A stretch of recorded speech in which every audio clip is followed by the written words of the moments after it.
The wolf was the size of a small horse, and it hated her. Revna knelt on the packed earth floor of her cottage, a clay bowl of mashed comfrey balanced on her knee, and tried for the third time to reach the gash along its ribs. The wolf snarled, not the lazy, half-hearted warning of an animal too tired to follow through. A full, chest-deep snarl that vibrated through the floorboards and made the dried herbs hanging from her ceiling sway. "You can growl at me until your throat gives out," Revna told it evenly, "but that wound is going to rot if I do not clean it. And then you will lose the use of that leg, and then you will really have something to be angry about." The wolf's lip peeled back over teeth, the length of her thumb, its eyes, pale gray and unnervingly focused, locked onto hers with an intelligence that no wild animal should possess. She held its gaze. She did not flinch. After a long, tense moment, the wolf dropped its head onto its front paws with a low, rumbling huff that sounded less like surrender and more like grudging contempt. "That is what I thought," Revna murmured, and pressed the poultice to its side. She had found it 3 days ago, at the edge of her clearing, half dead in the ditch that ran along the tree line. The rain had been coming down in sheets, and she had almost missed it entirely. Just a dark shape in the mud, too large to be a dog, too still to be a threat.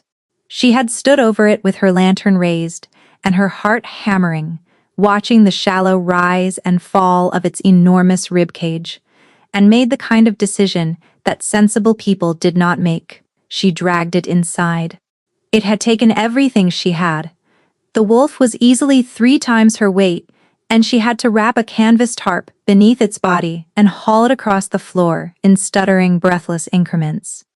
By the time she got it in front of the hearth, her back was screaming, and the wolf had not stirred once. She had thought it would die in the night. It did not. Instead, it woke up, furious. She had come downstairs at dawn to find it standing in the middle of her kitchen, hackles raised, teeth bared, knocking over a chair with every stiff, limping step. It snarled at the walls, at the fire, at the kettle. "Good morning to you, too," Revna had said from the bottom of the stairs. The wolf had wheeled on her, and for one frozen, suspended heartbeat, she was certain it would lunge. Its body coiled, its weight shifted forward. And then something behind those pale eyes flickered, something that looked almost like confusion, and it sat down heavily, like its own legs had betrayed it. That was the first morning. By the second day, it had stopped snarling at the furniture, but had not stopped snarling at her. It ate the rabbit she cooked for it, but only after she left the room. It let her check its wounds, but only while growling continuously, a low, sustained rumble of protest that did not stop until she lifted her hands away. She talked to it. She could not help it. Revna had lived alone in this cottage on the edge of the Greymark for 4 years, and the quiet had a weight to it that she had stopped noticing until there was something alive in her home to break it. "I used to live in the valley settlement," she told the wolf on the second evening, while it lay by the fire, and she sat cross-legged on the floor, grinding yarrow with her mortar. "With the Dunmere pack, well, near the pack. They never let me in, not properly." The wolf's ears twitched. Those gray eyes watched her, unblinking. "I cannot shift," she said. The words came out practiced, almost casual, but they sat heavy in the air. "I have no wolf, never have. They said I was hollowed out, defective." She paused, pressing the pestle harder into the bowl. "So I came here instead, where it does not matter that I am broken, because there is no one around to notice." The wolf made a sound. Not a growl, not a whine. Something in between, that she could not name. "You are very good at listening," she told it. "Better than most people, honestly." On the third night, the wolf let her sit beside it. She had lowered herself carefully, keeping her movements slow and visible, and settled against the warm stone of the hearth, with her shoulder barely an inch from its flank. It tensed. She waited. And then, so slowly, she almost missed it. The wolf leaned into her. Just slightly. Just enough that she could feel the heat of its body through her sleeve. Revna had closed her eyes and let out a breath she felt like she had been holding for years. I am glad you did not die in my ditch, she whispered. She fell asleep beside it. When she woke, in the thin gray light of early morning, the wolf's enormous head was resting on her thigh, and she was afraid to breathe, because it was the closest thing to tenderness she had felt in longer than she could bear to calculate. She stroked the coarse fur between its ears, carefully, barely touching. I am going to miss you when you leave, she said quietly. That is a stupid thing to admit to a wolf, but there it is. She went upstairs to wash and change. When she came back down, the wolf was gone. The front door stood ajar, letting in a blade of cold morning air, and the space in front of the hearth was empty, except for the indentation in the old blanket where its body had been. Revna stood in the doorway and stared at the empty room and felt the silence rush back in like water filling a hole. Then someone knocked on her door. 3 sharp raps, deliberate, authoritative. She pulled the door open, and the words forming on her lips dissolved into nothing. A man stood on her threshold, tall enough that she had to tilt her head back to see his face. Broad through the shoulders and narrow at the waist, with dark hair pushed back from a face that was all sharp angles. He wore a coat of deep charcoal, and behind him, visible through the morning mist, stood 6 armed soldiers in formation. But it was his eyes that stopped her cold, pale gray, unblinking, watching her with a focus that no stranger should possess. She knew those eyes. My name is Calder Voss, the man said. His voice was low, unhurried, and carried the quiet authority of someone who had never once needed to raise it. And I believe you have been feeding me. Ravna's gaze dropped to his left side, where his coat hung slightly open, and she could see the edge of a bandage, white linen, wrapped around his ribs. In exactly the place where she had pressed a comfrey poultice against matted gray fur, not 6 hours ago. Her throat closed. Every conversation, every confession, every whispered secret she had poured out to a wolf who she thought could not understand. She had told him she was broken. She had told him she was lonely. She had cried against his fur on the second night when she thought he was sleeping, and he had not been a wolf at all. He had been the Alpha King, and he remembered everything. The silence stretched between them, like a wire pulled taut. Revna could feel the blood draining from her face, could feel her pulse hammering in her wrists and throat, and she gripped the edge of the door so hard her knuckles ached. May I come in? Calder asked. It was not really a question. Not from a king, but there was something in the way he said it, careful and almost cautious, as if he understood that stepping into her home uninvited would mean something different now than it would have 3 days ago. Revna moved aside without a word. Her voice had abandoned her entirely. He stepped past her, ducking under the low frame, and she watched him scan the room with the same sharp gaze the wolf had used. The hearth, the shelves of dried herbs, the blanket on the floor, still creased from the shape of his body. His jaw tightened when he saw it. Your men, Revna managed, her voice thin. Should they? They will wait outside, Calder said.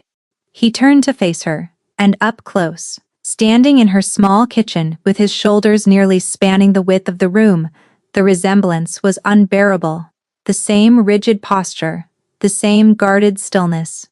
Even the way he held himself slightly angled, favoring his left side where the wound still pulled.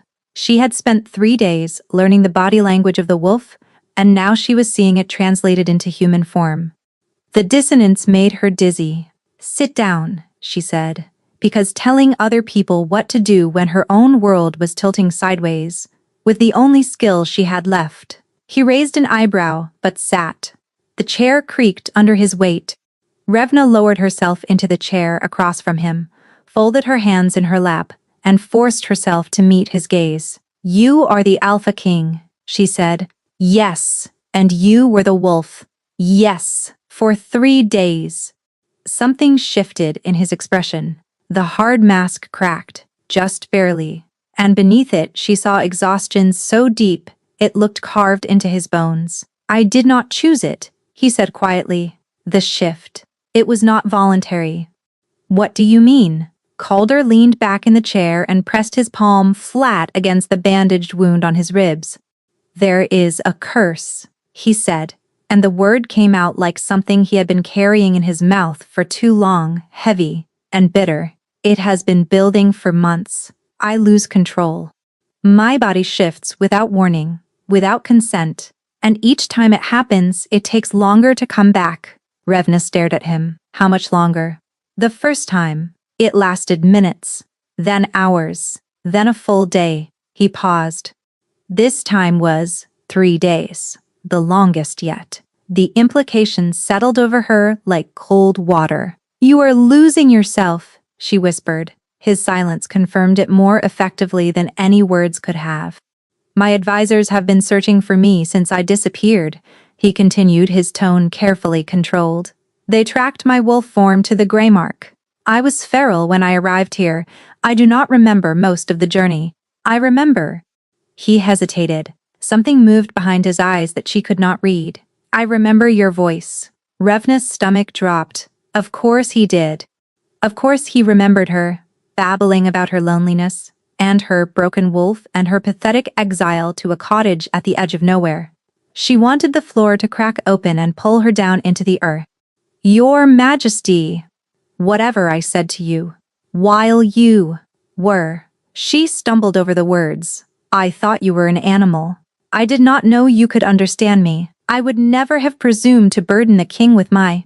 You told me you were glad I did not die in your ditch, he said. Revna closed her mouth. Her face burned so fiercely she thought her skin might actually catch fire. You also sang to me, he added, and there was something in his voice now that she could not quite identify. On the second night, when you thought I was asleep, Revna pressed her hands to her face. Please stop, she whispered through her fingers. A pause. When she peeled her hands away, she found him watching her with an expression that was almost gentle. Almost, but not quite, because gentleness seemed like a language his face had forgotten. I am not here to humiliate you, he said. I am here because of what happened while I was in your care. Revna waited, not trusting herself to speak. The curse pulls me under, Calder said, his words slow and deliberate. When I shift, I lose myself. My mind dissolves into the wolf, and there is nothing left of me. No thought, no control, just instinct and rage and hunger. He paused. But here, in this cottage, with you, I was present. Revna blinked. You were. I was aware. The entire time. His gaze held hers, steady and unflinching. For 3 days I could think. I could hear. I could understand every word you said to me. That has not happened since the curse began. Every other shift has been a blackout. I come back hours or days later with blood under my nails and no memory of what I have done. The weight of what he was telling her pressed down on her shoulders. You think I caused that, she said. I think your presence caused it, he corrected. I do not know why, neither do my healers. But I know that something about you, about being near you, anchored me when nothing else could. He straightened in the chair, and the careful vulnerability in his expression shuddered, replaced by something harder and more regal. Which brings me to why I am here. Revna's pulse spiked. She already knew what was coming. I need you to return with me to the capital, Calder said. No, Revna replied. The word left her mouth before her brain had any say in the matter. The king blinked. Clearly he was not a man who heard that word very often. Respectfully, Your Majesty, my life is here, Revna said, gripping the seat of her chair with both hands. My work is here. My garden, my medicines, my patients in the outlying villages. I cannot simply abandon everything because... She trailed off, because his face had changed. Not anger, something worse. Something tight and controlled that looked like fear, wearing the mask of composure. Revna, he said, and the sound of her name and his mouth did something to her stomach that she was not prepared for. The next shift could be permanent. The room went very quiet. My healers believe I am approaching a threshold, he continued, a point where the curse takes the wolf and does not give it back. I will shift and I will not return. I will become the thing I was, when you found me in that ditch. Except there will be no coming back, no awareness, no thought. Just a feral creature that wears my skin. Revna's hands had gone cold in her lap. You are the only thing that has given me control in 7 months, he said. I do not ask this lightly. I do not ask it as a king commanding a subject. I am asking you because I am running out of time. She opened her mouth to argue, to explain that she was nobody, that she had no wolf, no rank, no power. And then it happened. His hand trembled first, a fine tremor that ran from his fingers, up his wrist. Then his whole arm seized, the muscles locking rigid beneath his skin, and his head snapped back. A sound tore from his throat that was not human and not wolf, but something terrible in between. Trevna was on her feet before she knew she had moved. His body contorted, his spine bowed, his shoulders widened, the bones shifting beneath the skin of his hands. His eyes, when they found hers, were wild with panic. Calder. She grabbed his face with both hands, pressing her palms against his jaw, forcing him to look at her. Calder, stay with me, stay here. The tremors intensified. She could feel the heat pouring off him, could feel the muscles in his jaw clenching and releasing beneath her fingers. His skin was burning. The shift was trying to take him. I am right here, she said, her voice shaking but firm. You are in my kitchen. You are sitting in my terrible chair. You are looking at me. Stay. His breath came in ragged gasps. His hands gripped the edge of the table so hard the wood cracked. And then, slowly, agonizingly, the tremors subsided. The tension bled from his muscles. His spine straightened. His eyes cleared. The wild animal panic receding, like a tide pulling back from shore. He was drenched in sweat. His breathing was wrecked. He looked at her with those pale gray eyes, and she could see the raw, unguarded terror behind them. Please, he said. One word, stripped of authority, stripped of command. Just a man asking someone not to let him disappear. Revna swallowed hard. Her hands were still on his face. She could feel his pulse hammering beneath her fingertips. I will need to bring my herbs, she said quietly. Something broke in his expression. Relief so profound, it looked like pain. The capital was a day's ride east, and Revna spent every minute of it in rigid, nauseated silence, while the enormity of what she had agreed to settled over her like a slowly tightening net. When the palace rose into view, she stopped breathing, stone and iron and glass stretching against the sky, bristling with towers and banners. The seat of the wolf throne. And somewhere inside a room was being prepared for a wolfless foundling, with mud under her nails. What have I done? Revna whispered. The carriage passed through the gates, and the gates closed behind her. The room they gave her was larger than her entire cottage. Revna stood in the center of it and turned in a slow circle, taking in the four-poster bed, the writing desk beneath a window overlooking a courtyard of manicured stone, the fireplace tall enough to stand inside. It was beautiful, and it was suffocating. A knock came within the hour. A man entered, lean and composed, with sharp blue eyes, and the bearing of someone who had spent his entire life being the calmest person in every room. Stellan Bryce, he said, inclining his head. I serve as the king's second. His beta, if you prefer the old term. Revna, she said, then added lamely, just Revna. I am aware. His gaze swept over her, quick and assessing, and she could not tell if what he saw satisfied him or disappointed him. The king has briefed me on what transpired at your cottage, on what you were able to do. I did not do anything, Revna said. I just stood there and held his face. Stellan regarded her for a moment. Miss Revna, in 7 months of the king's deterioration, the finest healers in the realm have not been able to do what you did, by, as you say, standing there. Forgive me if I treat that with somewhat more gravity than you seem to. She did not know what to say to that, so she said nothing, which seemed to be the right answer, because Stellan nodded once and continued. The arrangement is straightforward. You will remain in the palace. During the day, you will have full access to the grounds and the infirmary. During the evenings and nights, you will be near the king. He paused. The curse strikes most often at night. The shifts are harder to fight when he sleeps. Vevna thought of the wolf in her ditch, how it had thrashed and snarled and fought its own body before exhaustion dragged it under. Near him, she repeated carefully. What does near mean? Exactly. Adjacent chambers, Stellan said. An adjoining door? Close enough for your. He hesitated, searching for the right word. Proximity to take effect.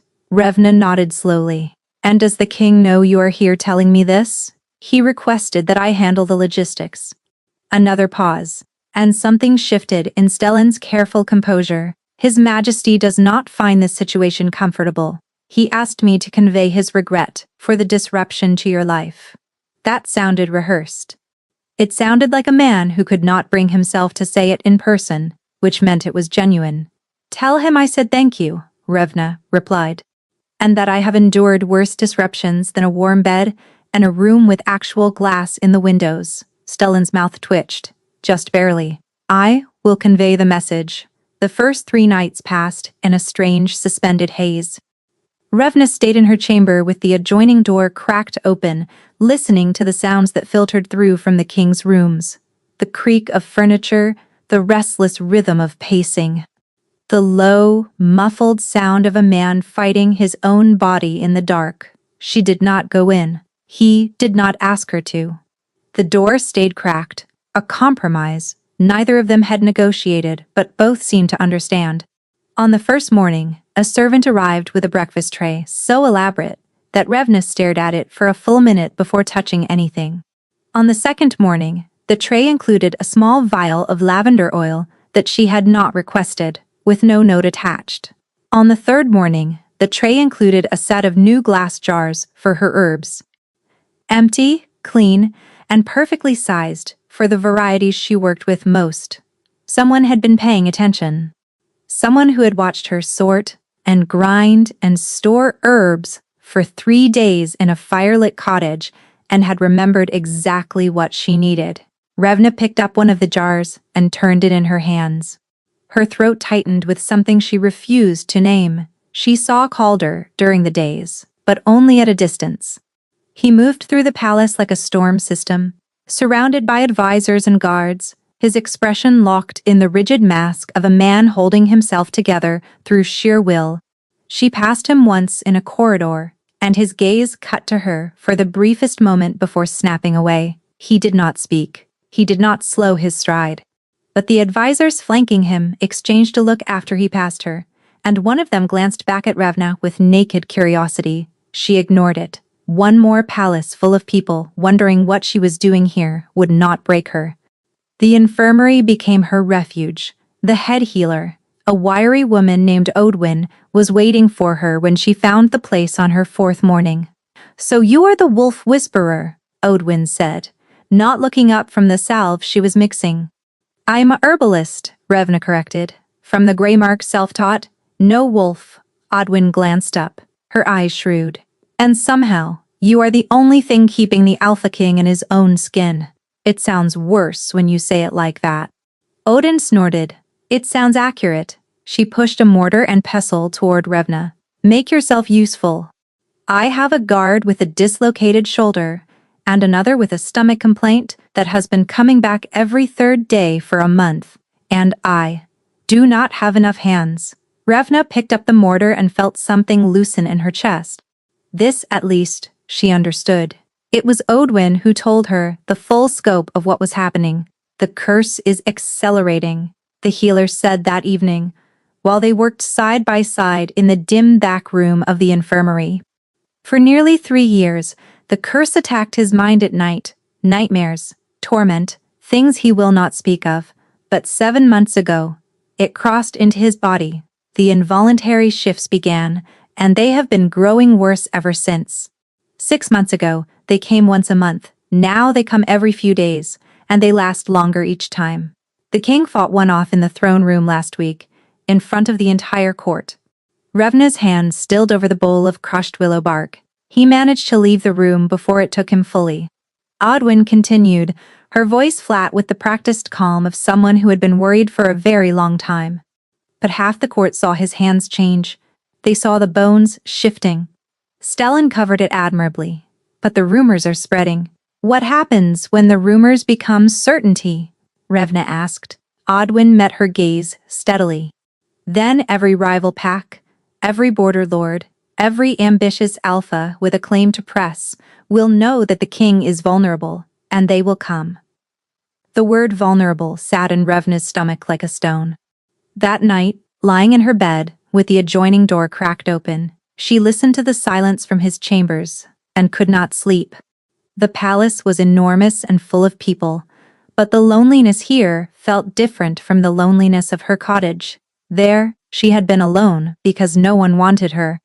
Here, she was surrounded by hundreds, and still utterly apart from all of them. She was drifting in the shallow waters between waking and sleep when she heard it, a low sound from beyond the adjoining door, not a groan. Something deeper, more guttural, the sound of bones grinding against each other, of muscles tearing and reforming. Revna was on her feet before she registered moving. She pushed through the adjoining door and found Calder on his hands and knees beside his bed, his entire body locked in a violent tremor. His shirt was soaked through with sweat. His fingers were digging into the stone floor, and she could see the nails lengthening, thickening, curving into something that was not human. No, he ground out through clenched teeth. Not now. Not here. Revna dropped to her knees beside him and pressed her hands to his shoulders. The heat pouring off him was staggering, like touching a furnace through cloth. The muscles shifted beneath his skin. She felt his skeleton rearranging itself in slow, terrible increments. I am here, she said. He made a sound that was half gasp, half snarl. Get out. If I shift completely, I will not know you. I could. You knew me before, Revna said firmly. 3 days in my cottage, and you never once hurt me. That was different. I was, he choked. His spine bowed, vertebrae visibly pressing against the skin of his back. She wrapped her arms around him, pressed her face against the back of his neck, and held him the way she had held the wolf on the 3rd night in her cottage. Her full weight, her full warmth, everything she had. Stay, she whispered against his skin. You stubborn, impossible man. Stay. The tremors peaked. His body locked rigid, every muscle engaged, and for one horrible moment, she was certain she was going to feel him break apart in her arms. Then, like a fever cracking, it released. The tremors shuddered out of him in waves. His muscles softened, his nails retracted, slowly, painfully back to human length. His breathing, ragged and desperate, began to slow. He collapsed forward, his weight sagging against the floor, and Revna went down with him, refusing to let go. They stayed like that for a long time, her arms around his shoulders, his forehead pressed to the cold stone. Both of them, breathing hard. You should not have come in, he said finally, his voice wrecked. You should not have left your door open if you did not want me to hear, she replied. A sound left him that might have been a laugh in a different life. It is getting worse, she said, not a question. He did not answer for a long time. When he finally lifted his head and looked at her, his eyes were red-rimmed and raw, and the exhaustion in them went so deep she felt it in her own chest. Every time it takes a little more, he said quietly. Every time it is harder to come back, and one of these nights, I will not come back at all. Revna felt the words land in her stomach, like stones dropped into deep water. She looked at this man, this king, this impossible, infuriating person, who had been a wolf in her kitchen 3 days ago, and who was now kneeling on a cold stone floor, fighting to keep his own body from consuming him. And she thought about what Odwin had said, about rivals, about vulnerability, about what would happen to the kingdom if its king vanished into fur and teeth and mindless hunger. Then we find a way to break the curse, she said. Calder shook his head slowly. It cannot be broken. I have tried everything. Revna set her jaw. Then you have not tried me. He looked at her, really looked at her. and something moved behind those gray eyes that she could not quite read, something cautious and bruised and desperately wanting to believe. "Your door stays open," she said, "every night, and you stop trying to fight this alone." "Those are my terms." The king of the realm stared at her from the floor of his chambers, his body still trembling with the aftershocks of a curse that was slowly eating him alive. "You are very bossy," he said, "for someone who has been here 4 days. "And you are very stubborn," she replied, "for someone who was eating rabbit out of my hands last week." His mouth did something complicated, something that fought against becoming a smile and lost. "Fine," he said quietly. "The door stays open." The arrangement shifted without either of them acknowledging it. It began on the 5th night when the adjoining door, which had been cracked open an inch since their agreement, swung wider. Revna did not remember pushing it further, and Calder never mentioned it, but by the 6th night the door stood fully open, and by the 7th she had moved her chair through it and into the corner of his chamber, so she could read while he worked at his desk. They did not discuss it. It simply happened, the way sunrise happened, or the way seasons turned, 1 degree at a time, until the landscape was unrecognizable. She brought her work with her.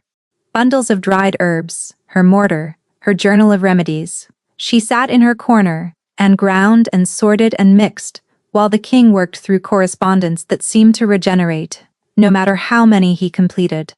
The scratch of his pen became familiar. The smell of his ink mixed with her crushed chamomile, until the room smelled like something new, something that belonged to neither of them alone. He did not talk to her during these evenings. Not at first. He acknowledged her presence with a glance when she entered, and occasionally, he would pause his writing and tilt his head slightly, as if confirming she was still there, and then return to his work. Revna found she did not mind the silence. It was a different kind than the silence of her cottage. That silence had been empty. This one had weight and texture. It was the silence of two people sharing a space and not needing to fill it with noise to justify the sharing.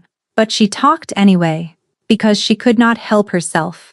Odwin had a patient today who swore his rash was caused by a hex placed on him by his neighbor.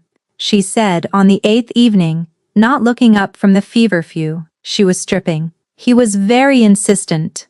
He wanted us to prepare a counter-charm. Calder's pen did not stop moving.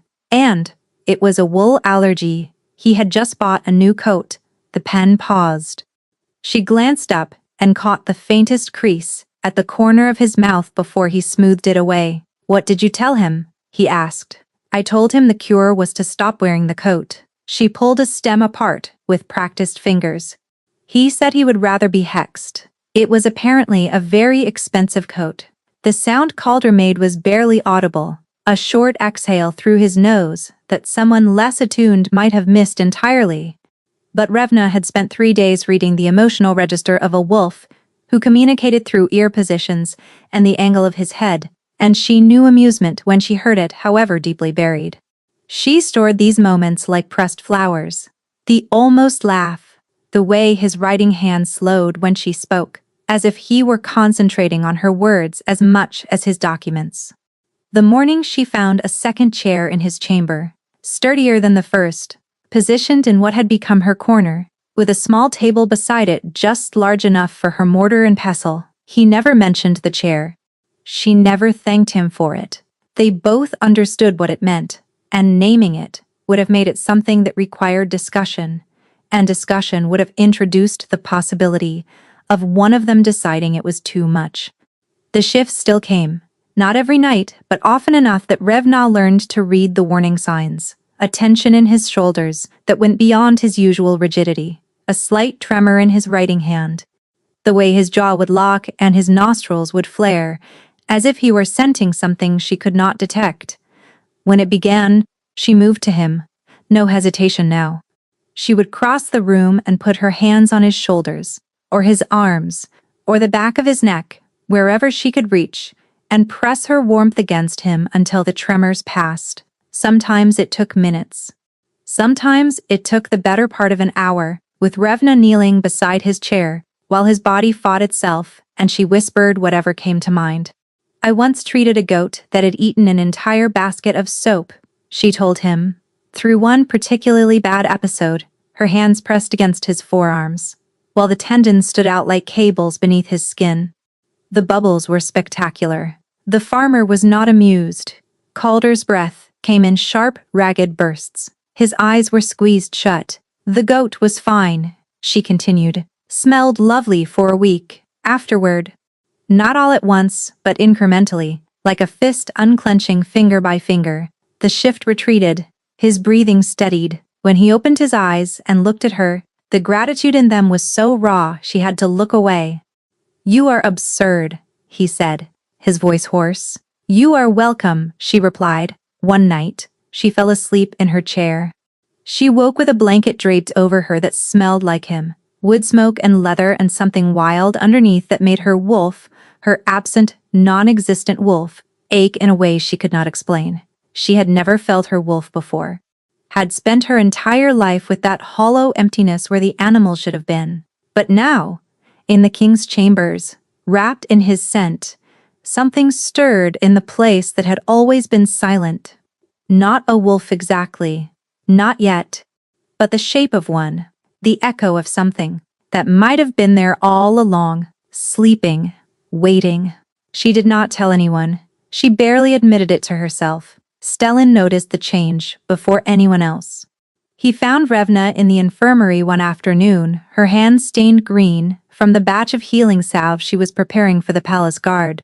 You are spending considerable time in his chambers, the beta observed, leaning against the doorframe. That is the arrangement, Revna said without looking up. The arrangement was adjacent rooms, an open door. Proximity, Stellan paused. You are now physically touching the king during his episodes. You are sleeping in his chamber. You are, by all reports, telling him stories about goats. Revna's hand stilled over the bowl. Is that a problem? Stellan studied her for a long moment. The king has not had a full episode in 11 days, he said. Before you arrived, the longest gap was 3 days. So no, it is not a problem. He straightened and adjusted his cuffs. But you should know that people are beginning to talk. A woman with no name and no wolf, living in the king's private quarters. The court is drawing its own conclusions. Let them, Revna said, with more steel than she felt. I intend to, Stellan replied, but you should be prepared for what those conclusions might cost you. He left her with that warning ringing in her ears, and she tried to ignore it, and she failed. That evening, she arrived at his chambers to find Calder standing by the window, staring out at the darkening sky. He turned when she entered, and she saw something new in his expression, something she had not seen before. He looked nervous. I have a request, he said. Revna set down her herb basket. All right. The healers believe that direct contact throughout the night would give the strongest suppression of the curse. He delivered the words like a military briefing, clipped and precise, his gaze fixed on a point slightly above her left shoulder. They recommend that you sleep in this room rather than the adjacent one. Revna felt her pulse climb. In this room, a separate bed would be arranged, he said quickly, along the far wall, appropriate distance. Nothing improper. The word improper landed between them and sat there, glowing faintly, daring either of them to acknowledge why it mattered. Fine, Revna said, but I require a proper pillow this time. The ones in my current room are stuffed with what I can only assume are river stones. Something in his rigid posture eased. That can be arranged. The cot appeared within the hour. It was narrow and low, tucked against the wall opposite his bed, and someone had placed not one, but 3 pillows on it, each one so soft that Revna pressed her face into them and nearly cried. These are the finest pillows I have ever touched, she announced. They are standard palace issue, Calder said from his desk, not looking up. Then your palace has been holding out on me. She heard the almost laugh, again. Closer to the surface this time, they settled into the new arrangement, with the cautious choreography of 2 people determined not to acknowledge that their boundaries had shifted. She lay in her cot, he lay in his bed. The fire crackled between them, His breathing in the dark was slower now than those first nights, when every exhale had sounded like a man bracing for impact. "The goat story," he said into the darkness. Revna turned her head toward his voice. "What about it? Was it true?" She smiled in the dark. Every word. His name was Barnaby. He lived to be 14. A pause. "You named the goat." "I name everything," Revna admitted. "I named the spider that lives in the corner of the infirmary. Her name is Meredith. She is very industrious." The silence that followed was warm, textured, full. "Good night, Revna," he said, and his voice had dropped to something low and quiet that made her skin prickle. "Good night, Your Majesty." Another pause. "Calder," he said. "When we are in this room, it is Calder." Her heart turned over in her chest. She pressed her face into the impossibly soft pillow and bit her lip against the warmth, expanding behind her sternum. "Good night, Calder," she whispered. He fell asleep before she did. She lay in the dark and listened to the steady rhythm of his breathing, and felt the ghost of something stirring in the hollow place inside her chest. The place where her wolf should have been. It was closer now, whatever it was. Closer than it had ever been. 2 weeks into the arrangement, Revna woke to the sound of screaming, not Calder's voice. Something deeper than voice, something that bypassed her ears entirely and drove straight into the base of her skull, like a blade. She sat up gasping, her hands pressed to her temples, her vision blurring. Across the room, Calder was rigid in his bed. His back was arched off the mattress, his hands fisted in the sheets, his mouth open in a silent scream that produced no sound, but radiated agony through the room like heat from a forge. Revna threw off her blankets and crossed the space between them in 3 strides. She reached for his shoulder, and the moment her skin touched his, the room vanished. She was somewhere else. A forest. But wrong. The trees were bone-white. Their branches fused overhead in a lattice so dense that no sky was visible. The ground beneath her bare feet was soft and yielding, as though the earth itself was not quite solid. The air tasted of iron and grief. "Not again," she whispered. But this was different from the flashes she had experienced at her cottage. The fragments she had dismissed as vivid dreams. This was vivid and sharp and fully realized. The cold pressed against her skin. She could smell the rot beneath the iron. She could hear, at the edges of the hush, a sound like breathing that came from everywhere and nowhere at once. "Calder," she called out. She found him deeper in the white forest, standing in a clearing where the bone trees drew back in a rough circle. He was not the king here, not the controlled, rigid, carefully composed man she had come to know. He stood with his shoulders curved inward, his head bowed, his arms loose at his sides. He looked like someone who had stopped fighting. "Calder," she said again, moving toward him. He did not respond. His eyes were open but unfocused, fixed on something at the center of the clearing. Revna followed his gaze, and her breath stopped. Figures stood in the shadows between the trees. Dozens of them. Men and women and children, their faces pale and still, their eyes reflecting nothing. They did not move. They did not speak, but their presence pressed against the air like a physical weight, a collective accusation that needed no words. "Who are they?" Revna whispered, though she already felt the answer forming in her gut like a stone. Then she saw the bodies on the ground, not standing figures, fallen ones. Wolves in human form, sprawled across the soft, raw ground in attitudes of terrible stillness. Their chests did not rise, their eyes stared at nothing, and standing over them at the center of the clearing was a woman. She was old. Ancient, perhaps. Her hair hung in matted white ropes around a face that was more bone than flesh, and her eyes burned with a fury so concentrated it seemed to warp the air around her. She held something in her hands. A chain made of shadow, insubstantial and impossible, and its other end was buried in Calder's chest. Revna could see it now. The dark thread running from the old woman's grip directly into his sternum, pulsing with a slow, rhythmic beat that matched his heartbeat, feeding on it, drawing from it. "Every night," the woman said, and her voice was the sound of a grave being dug. Every night you come back to me. Every night you pay. Calder's head lifted slightly. I know, he said, not fighting it, accepting it. No, Revna said, louder than she intended. Both figures turned to look at her. The old woman's burning gaze found Revna and narrowed with something that might have been surprise. You do not belong here, hollow girl. The word hollow hit Revna like a physical blow, the same word the Dunmere pack had used, the same wound opened by a stranger in a nightmare forest. Who are you? Revna demanded, her voice steadier than she felt. I am the price of his war, the woman said. She tugged the shadow chain, and Calder flinched. I am the debt he carries, and I will collect every last drop before I am done. Revna looked at Calder. Through the strange, impossible clarity of this place, she could feel him, not just see him, feel the exhaustion, the guilt, the grinding, endless weight of responsibility and regret that the curse fed on like kindling. Who is she? Revna asked him. He was quiet for a long time. When he spoke, his voice was hollow. Her name was Marin Blackthorn, elder of the Ashenmoor settlement. He swallowed.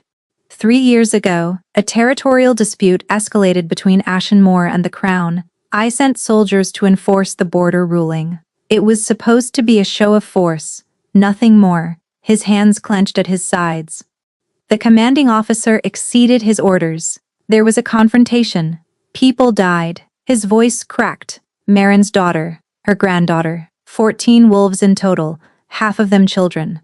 The figures in the shadows shifted. Revna understood now that they were the dead, every one of them, standing witness in this prison that Marin had built from her grief and rage. I punished the officer, Calder continued, his tone mechanical now, reciting facts he had repeated to himself 1,000 times. I executed him publicly. I offered reparations to the settlement. But Marin did not want reparations. She wanted you to suffer, Revna said. She wanted me to understand, Calder corrected quietly, what it felt like to lose everything. To be trapped in a place where the dead will not let you rest. Where you carry them every single night, and you cannot put them down. Marin watched this exchange with eyes like embers. The shadow chain pulsed between them. You carry guilt, Revna said, stepping closer to him. Real guilt for something terrible that happened under your command. I understand that. But this, she gestured at the bone forest, at the chain, at the silent accusing dead. This is not justice. This is torture, and it is killing you. Perhaps that is the point, Marin said. Perhaps you have made your point, Revna shot back, turning on the old woman with a ferocity that surprised even herself. 3 years. 3 years you have fed on him. Is it enough yet? Has his suffering equaled theirs? Will it ever? Marin's expression did not change. It will never be enough, she said simply. That is the nature of grief. The words landed with a terrible finality. Revna felt the truth of them settle into her bones. This curse had no endpoint, no condition of release. Marin had not built a punishment with a sentence attached. She had built an engine of endless retribution, powered by a mother's grief that would never, could never, be satisfied, and it was killing Calder inch by inch, night by night, feeding on his guilt, because his guilt was bottomless. Revna reached for his hand, his fingers were ice cold, and when she gripped them, she felt the shadow chain pulse angrily, as if her touch was an intrusion. We are leaving, she said. Marin tilted her head. You cannot take him from me, hollow girl. He belongs to the dead now. Revna pulled. She did not know how to leave this place, did not know the mechanics of whatever strange connection allowed her to enter it in the first place. But she pulled with everything she had, and the bone forest shuddered, and the ground beneath her feet rippled like water. Marin's eyes widened. The shadow chain went taut. Interesting, the old woman murmured. Revna gasped awake. She was on the floor beside Calder's bed, her hand still gripping his wrist so tightly her fingers had gone white. He was awake too, bolt upright, his chest heaving, his face slicked with sweat. They stared at each other in the amber light of the dying fire. You saw her, he said. Not a question. Marin Blackthorn, Revna said, her voice raw. Something shattered in his expression. The careful control he maintained every waking moment crumbled, and beneath it, she saw the full, devastating scope of what he had been carrying. 3 years of nightly torment. 3 years of facing the dead and agreeing with them. 3 years of a punishment he believed he deserved. Why did you never tell anyone? She asked, and the question came out broken. Because they would try to fix it, he said. And it cannot be fixed. Those people died because of my orders. A girl lost her life because I chose the wrong officer for a mission that should never have required force in the first place. He pressed the heels of his hands against his eyes. Marin is right. I deserve this. You deserve to be haunted for a mistake, Revna demanded. 14 people died. Revna children died. And you punished the man responsible. You offered everything you could. You have spent 3 years being eaten alive by a curse that is slowly destroying your mind and your body. Her voice rose, shaking with an emotion she could not contain. At what point does the debt get paid? At what point is your suffering enough? He looked at her with eyes so desolate, she felt the grief transfer directly into her own chest, through whatever thread connected them. I do not think it works that way, he said. Revna knelt beside the bed, still holding his wrist, and felt the truth of his words like a wound. He did not believe he deserved to be free, and as long as he believed that the curse would hold. Then we change the way it works, she said. He shook his head slowly, exhaustion pulling at every line of his face. You should not have followed me there. If Marin realizes what you are to me, she will use you against me.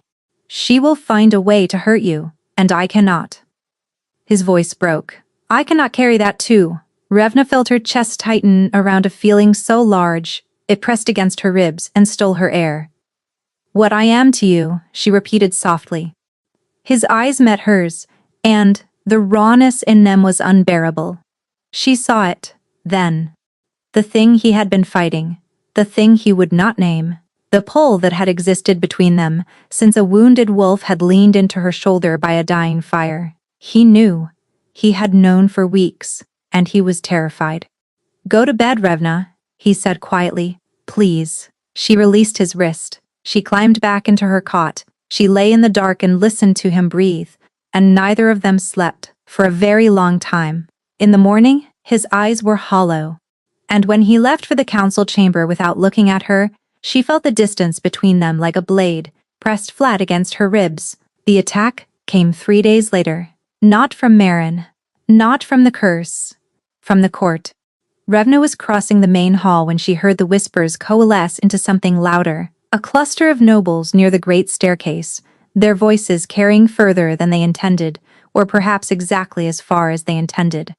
A wolfless nobody, sharing the king's private chambers. It is an embarrassment to the crown. She has bewitched him, some kind of herb trick.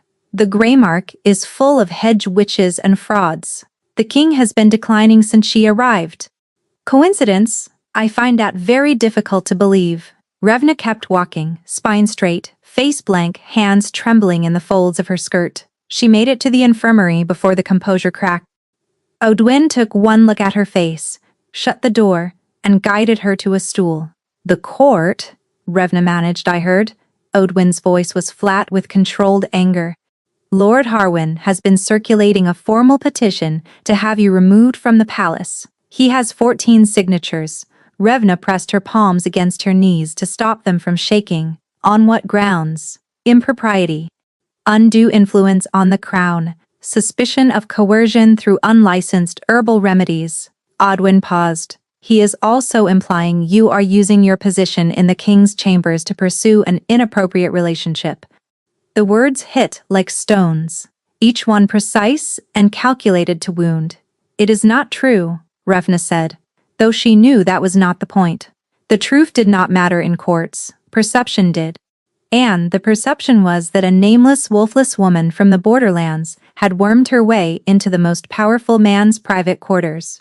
I know it is not true, Odwin said. Stellan knows it is not true. The king certainly knows it is not true, but Harwin has the ear of half the old families, And if the petition reaches formal council, Calder will be forced to respond to it publicly. Revna stared at the floor. She thought of Calder's face in the bone forest, the devastation in his eyes when he spoke about the dead. She thought of the shadow chain pulsing in Marin's hands.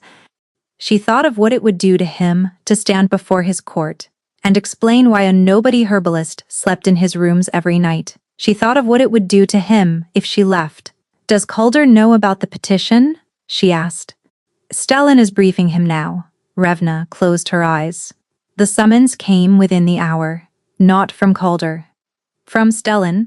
She found the Beta in his office, standing behind his desk, with his hands clasped behind his back and his expression more troubled than she had ever seen it. "The king has made a decision," Stellan said. Revna's stomach dropped.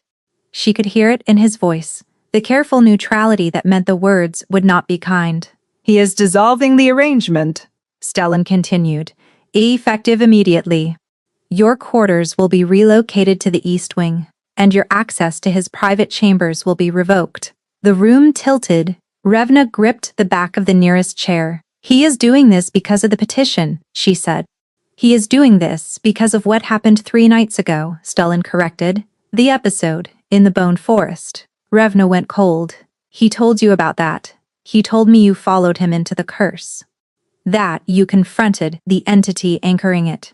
Stellan's composure cracked slightly. "He believes your continued proximity is putting you at risk of being drawn into the curse permanently." "That is not his decision to make," Revna said, her voice rising. "He is the king," Stellan said simply. "It is precisely his decision to make." Revna opened her mouth to argue, to shout, to explain that she was not a chess piece to be moved around a board for her own protection. But Stellan raised a hand. "There's more," he said. "And I tell you this, as someone who has watched him deteriorate for 3 years, and has never seen him care about another person's safety the way he cares about yours." Revna's throat constricted painfully. "He is scared, Revna," Stellan said. "Not of the curse, not of the court. He is scared of you, of what you mean to him, of what losing you would do to him on top of everything else he is already carrying." He met her gaze steadily. "He would rather suffer alone than risk dragging you down with him. That is not cruelty. It is the most terrified act of love I have ever witnessed from a man who does not know how to love." Revna's vision blurred. She blinked hard and refused to let the tears fall.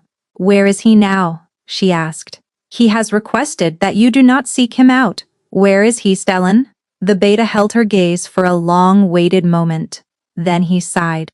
"The council chamber. But Revna." He stopped himself. Whatever warning he had been about to deliver, he swallowed it. "Be careful." She was halfway to the door before he finished speaking. The corridor to the council chamber had never seemed so long. Her boots echoed on the stone, and every step felt like a heartbeat. Too fast, too loud, impossible to slow down. She could feel him ahead of her the way she always could now, a pull beneath her breastbone like a hook set deep. The guards at the door exchanged a glance when they saw her coming. "I need to see the king," she said. "The king is not receiving visitors," the guard on the left replied. "I am not a visitor." She pushed past them and shoved open the heavy oak door. The council chamber was cavernous. A long table dominated the center, and at the far end, standing with his back to her and his hands braced against the table edge, was Calder. He did not turn around when the door opened. His shoulders were rigid, his head was bowed. She could see the tension in his forearms, the white-knuckle grip on the table, and she knew with absolute certainty that he had felt her coming long before the door moved. "I told Stellan to keep you away," he said. "And Stellan is very good at his job," Revna replied, walking toward him. "But I am very bad at doing what I am told." "This is not a joke, Revna." His voice was raw, stripped. "I know it is not a joke." She stopped 6 feet from him. "Look at me." He did not move. "Calder, look at me." He turned, and the sight of him nearly broke her resolve. His eyes were red-rimmed and sunken. The hollows beneath his cheekbones had deepened in just 3 days. He looked like a man being consumed from the inside, and she realized with a lurch of horror that without her the curse had been feeding freely. The episodes had returned. He had been fighting them alone, in silence, all night, every night since he sent her away. "You look terrible," she said, and her voice cracked. "You should not be here," he replied. "You are dying," she said, the words tumbling out harder and sharper than she intended. "You are standing here dying, and you sent away the one person who can help you because you are too proud, or too guilty, or too afraid to let someone care about you."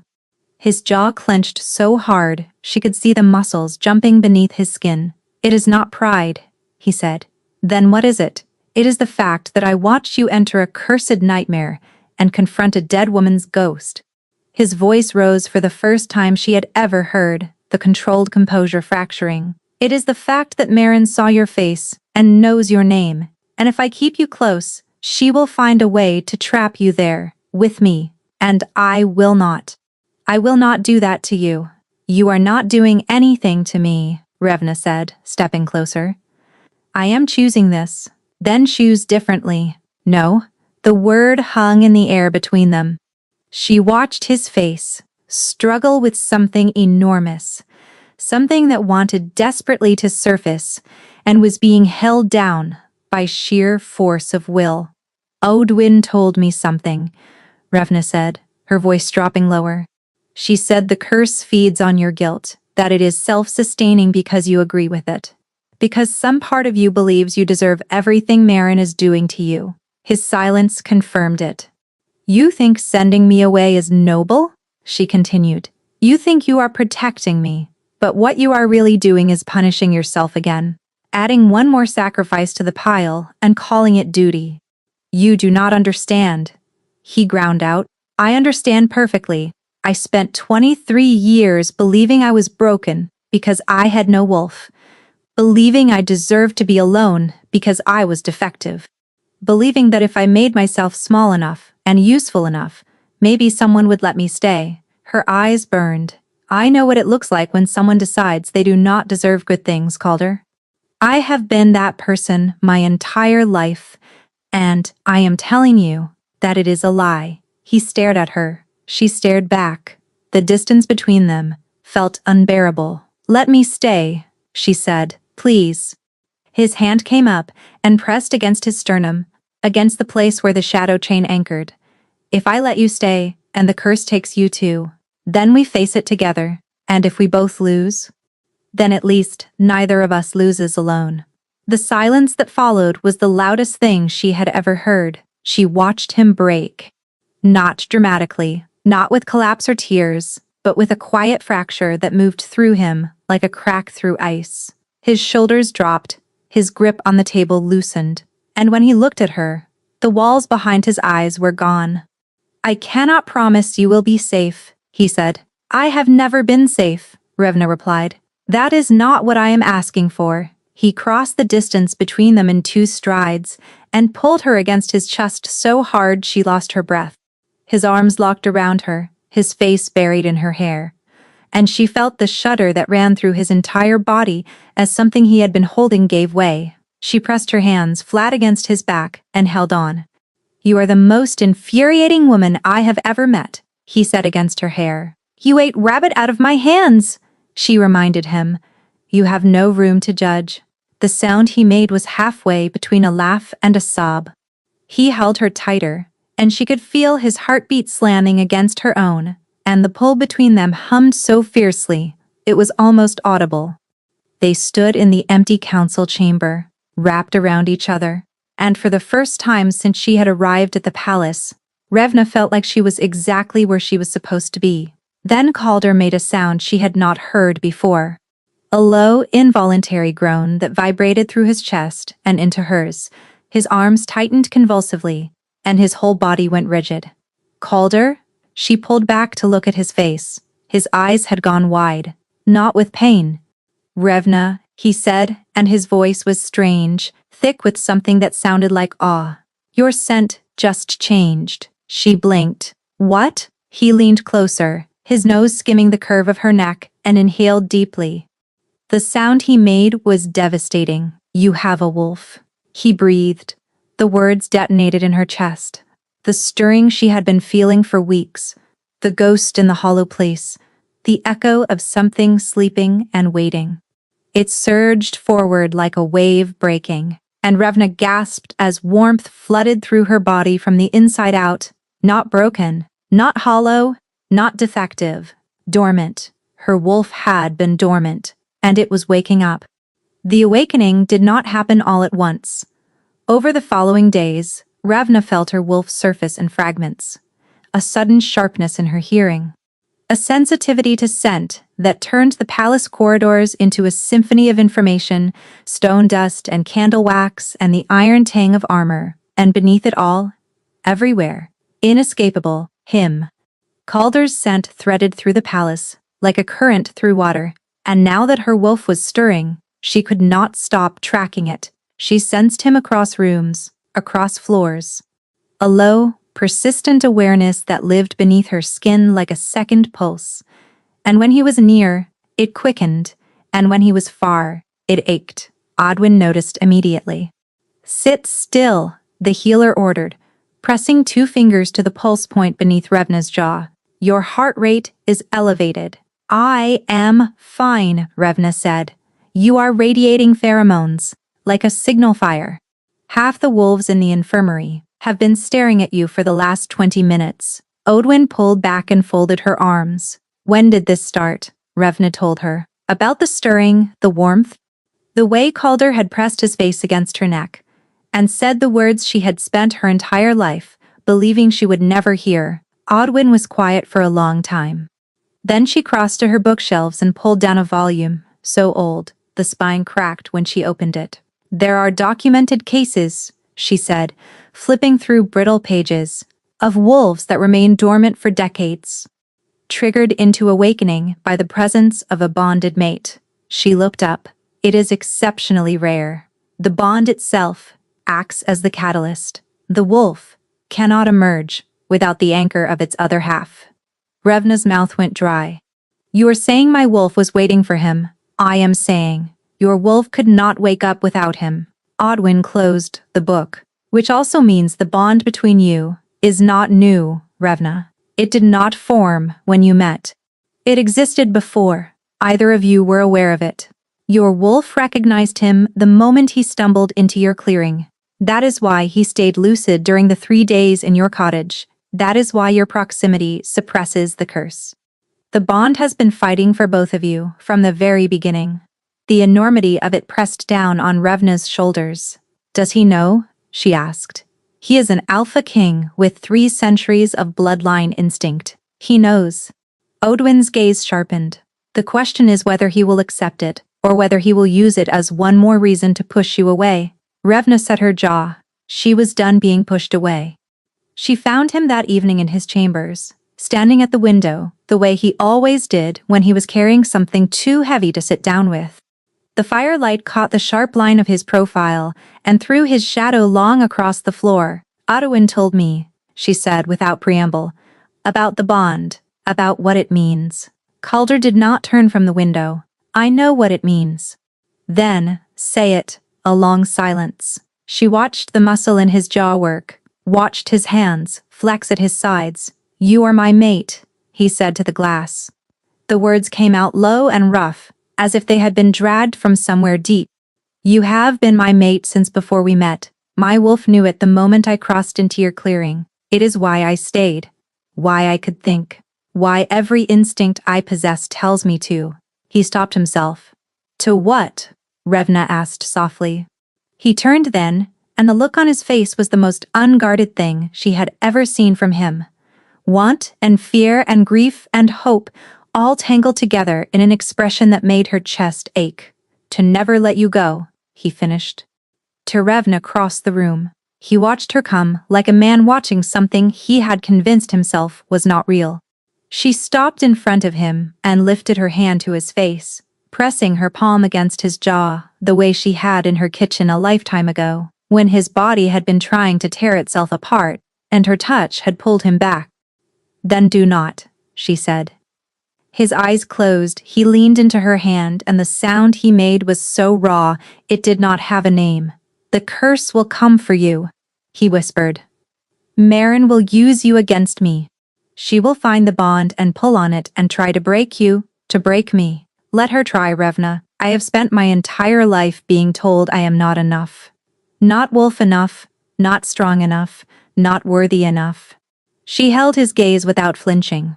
"I am done believing that, and I am done letting you believe it about yourself." He kissed her. It was not gentle. It was the kiss of a man who had been holding himself back for weeks and had run out of strength to do it. His hands came up to cradle her face, tilting her head, and his mouth found hers with a desperate precision that stole every thought from her mind. She grabbed the front of his shirt and pulled him closer, and the sound he made against her lips sent fire racing down her spine. "Wait," she gasped, pulling back just enough to breathe. "If we do this, there is no undoing it. The bond will complete." "I know," he said, his forehead pressed against hers. "I know what it means, and the court will know. Lord Harwin, the petition. Everyone who says I do not belong here, let them say it." His voice dropped to a growl that vibrated through her chest. "Let them say it to my face. Let them tell me that the woman who kept me human, who walked into a nightmare to drag me out, who woke a dormant wolf through the sheer force of her stubborn, relentless, impossible heart, does not belong beside me. I will enjoy that conversation very much." Revna laughed, and it came out, wet and shaking and fierce. She pulled him down and kissed him again, and this time neither of them stopped. He pressed his forehead against hers, and she could feel the tremor running through him. The same barely contained force he used to fight the curse, except now it was directed at something entirely different. The vulnerability of it, the mutual surrender after so much resistance, was overwhelming. "Stay with me," she whispered. "Always," he said. The mating marks appeared at the same moment, his on the curve of her neck, and hers on his, burning into their skin like a brand of light. The bond snapped into place, and it felt like a door opening inside her chest. Not a lock clicking shut, a lock being released. Light and warmth and the full, staggering force of his presence poured through the connection, and he gasped as he felt hers in return. The bond flared so bright she could see it behind her closed eyes, a thread of gold connecting them at the deepest level she had ever known existed. "Revna," he whispered her name, and it sounded like a prayer. They held each other for a long time, his arms wrapped around her, his face pressed into her hair. His heartbeat pulsed through the bond, now steady and strong, and perfectly synchronized with her own. His emotions spread above her own, like a second sky, vast and complex and full of something so warm, it made her eyes sting. "Your wolf," he murmured against her temple. "I can feel her." Revna pressed closer. She could feel her too. Not a ghost anymore, not an echo, a presence, fully awake, fully alive, curled inside her chest like a flame in a hearth, patient and fierce, and utterly certain of where it belonged. "She has been waiting a long time," Revna whispered. "So have I," Calder said.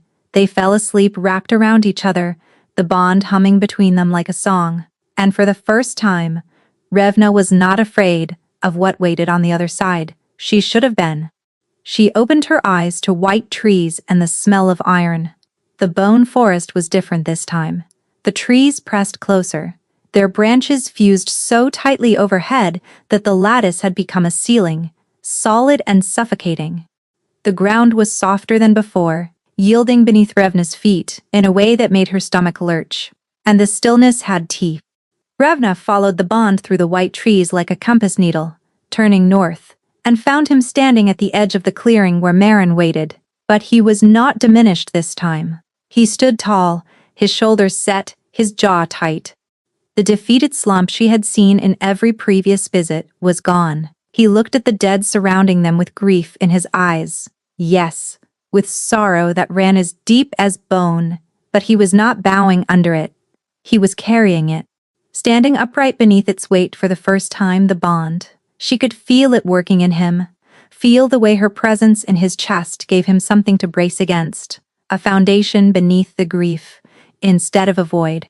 Marin felt it too, the old woman's burning eyes. Locked onto Revna the moment she stepped into the clearing, and the expression that crossed her ravaged face was not surprise this time, it was fury. "You bonded with him," Marin said, and her voice cracked like breaking timber. "You foolish, reckless girl. You have tied yourself to a dead man." "He is not dead yet," Revna said, moving to Calder's side. His fingers closed around hers, warm and solid. "He will be." Marin pulled the shadow chain and Calder flinched, but he did not buckle. Not this time.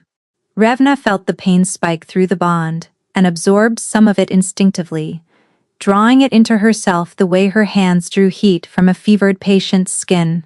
Marin's eyes widened. "What are you doing?" "Sharing the load," Revna said through gritted teeth. "That is what mates do." The old woman snarled, a sound more animal than human, and pulled the chain harder. The shadow thread pulsed with dark energy, and the dead surged forward, their voices rising in a chorus of accusation that battered against Revna's mind like fists. She felt Calder's grip tighten on her hand. Felt the old guilt rising in him like a tide, the familiar undertow that tried to pull him under every night.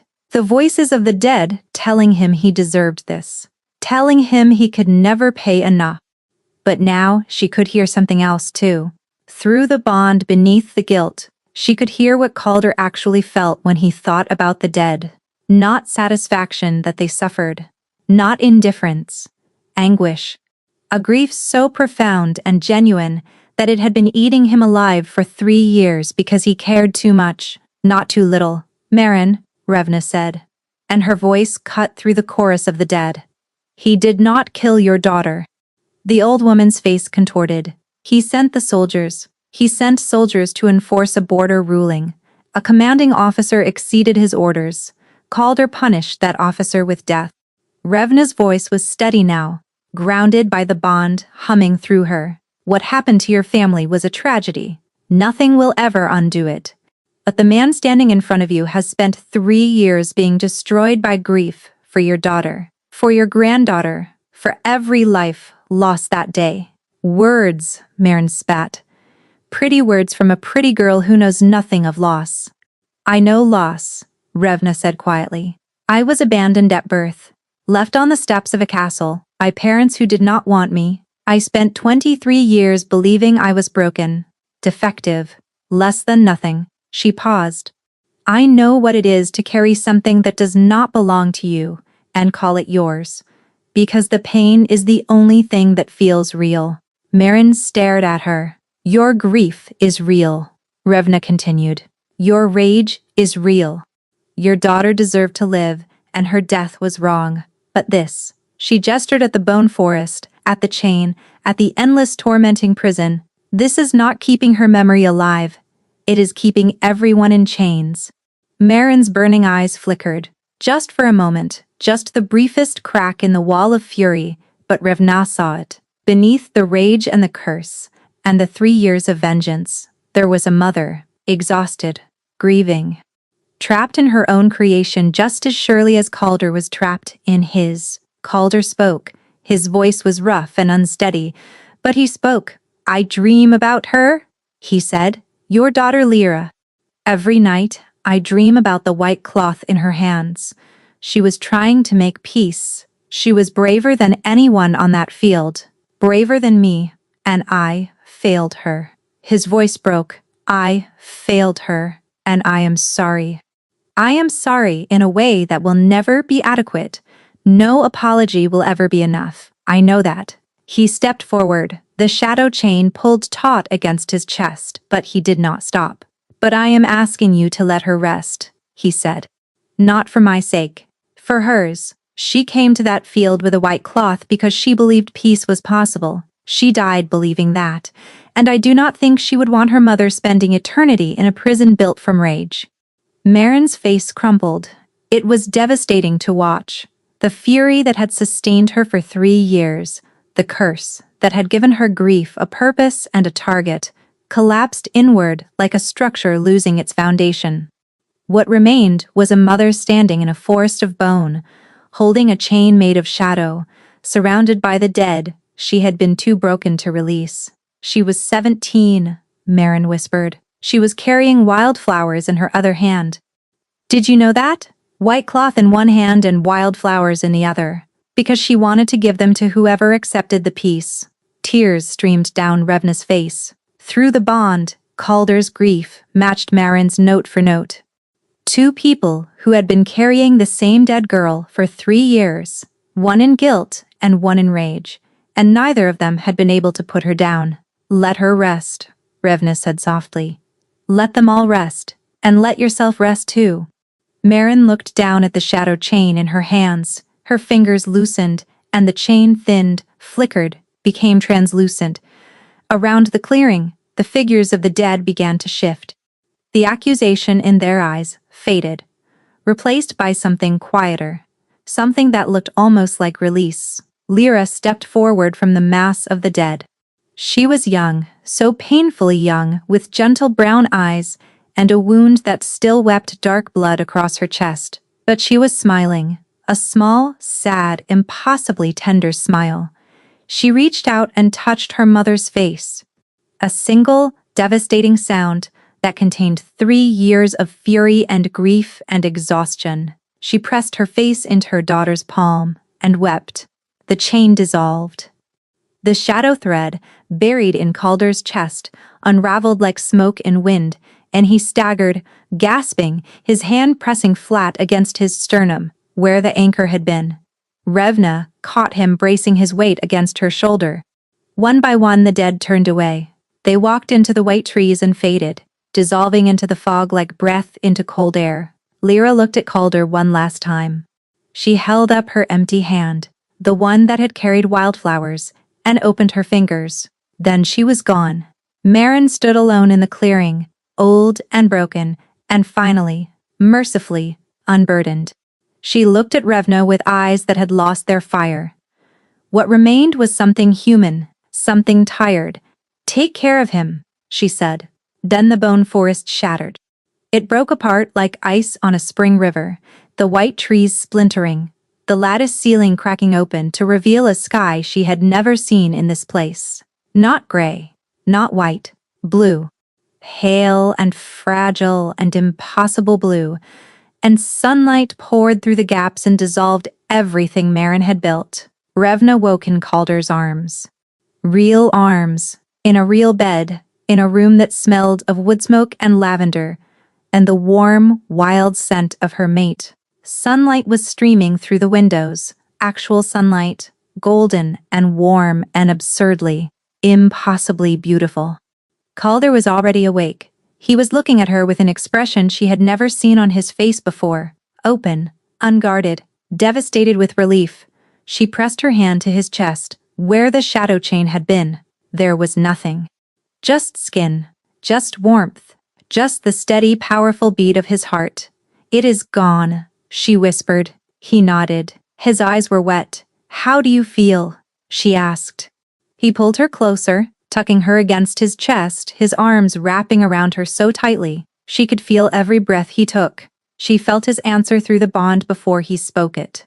A wave of peace, so profound it brought fresh tears to her eyes. Free, he said. The curse did not leave scars, not visible ones.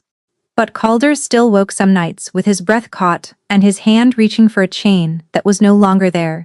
On those nights, Revna pressed closer, laid her palm flat against his chest, and waited until his breathing steadied, and his heartbeat slowed, and his fingers found hers beneath the sheets. He learned to talk about Lyra, not every day, not easily, but in fragments, the way all grief eventually finds its voice. He told Revna about the white cloth and the wildflowers, and he told the council, and he told the families in Ashenmoor when he traveled there personally to lay flowers at the settlement's memorial stone.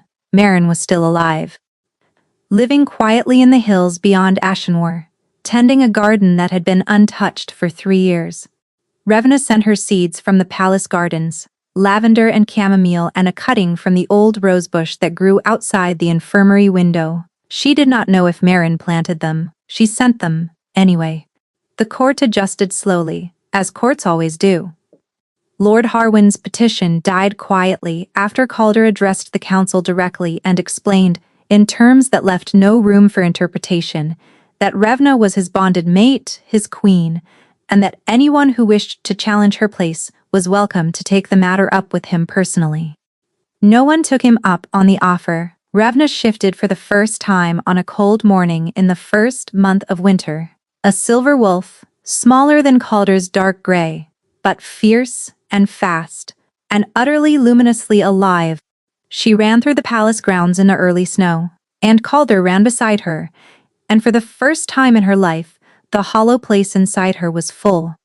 On a quiet evening, months later, Revna sat by the hearth in their chambers, grinding chamomile the way she always had, the mortar and pestle steady in her hands. Calder lay on the rug beside her, his head resting against her knee, a report forgotten on his chest. His eyes were closed. His breathing was deep and slow and peaceful. She stroked the hair at his temple and watched the firelight play across his face. "I am glad you did not die in my ditch," she whispered. He smiled without opening his eyes. They slept.